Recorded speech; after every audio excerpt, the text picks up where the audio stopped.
We're going to notate the rhythm that we came up with for Gruffalo at our training last week using beat maps. This is something you can do with your students to help them have success in notating rhythms. You can do it with songs that you already have learned, that you know the notation for, or you can do it with something like this as a compositional process. Let's first practice the rhythm that we came up with at our training. It goes like this. What's a Gruffalo? Why didn't you know? Do it with me. Ready? And what's a Gruffalo? Why didn't you know? I might do that once or twice more with my students depending on the age.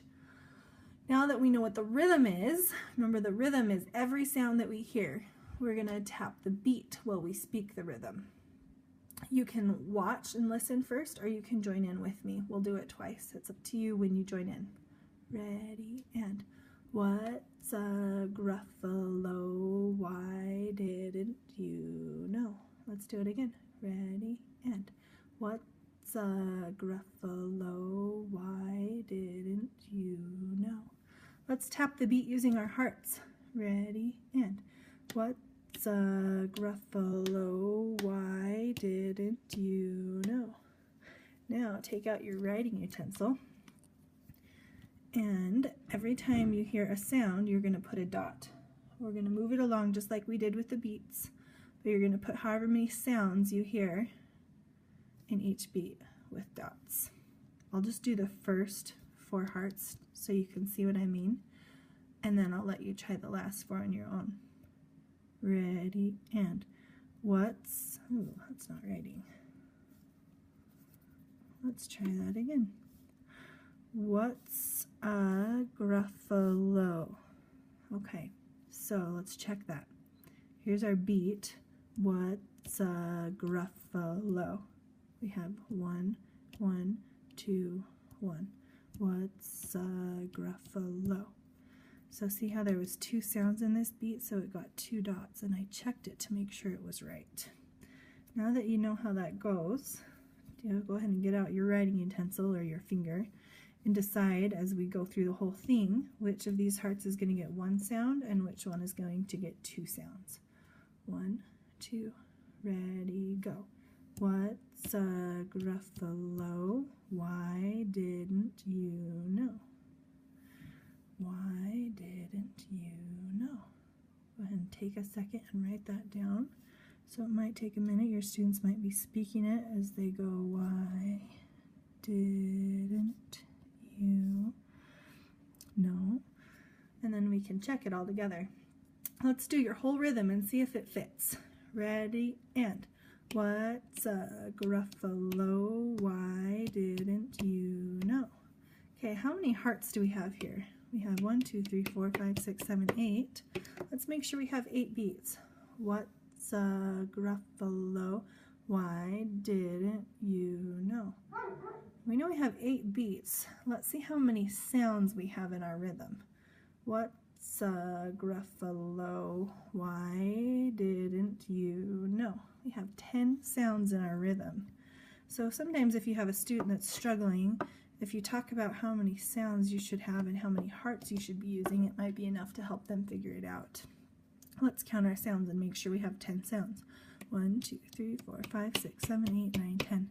Good. Let's check our rhythm. And if we need to, we can adjust where we put our dots. Ready? And what's a Gruffalo? Why didn't you know? Awesome. Okay, now that we have those dots, we can turn them into notes. So I'm going to make my dot a little bit bigger and just draw a stem next to my dot to make it into a note.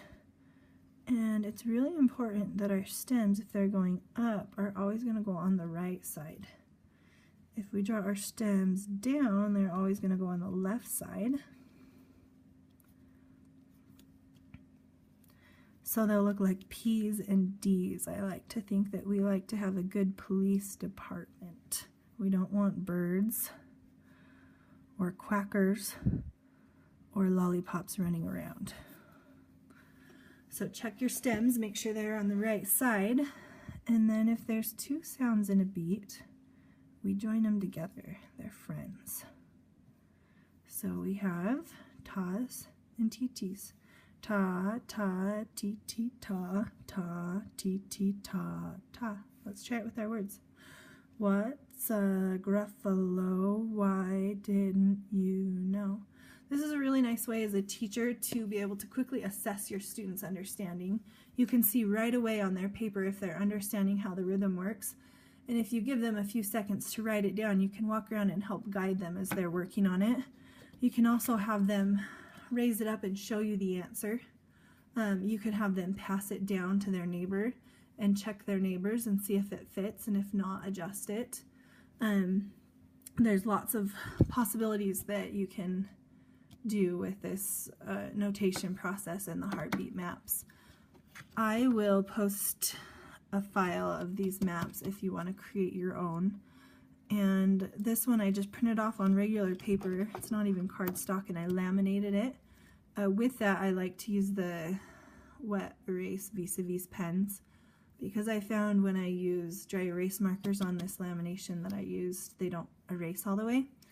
But the wet erase pens erase really nicely just with a paper towel that's damp or wet wipes. You can also stick it in a sheet protector and use dry erase markers really easily if you don't want to laminate your notes.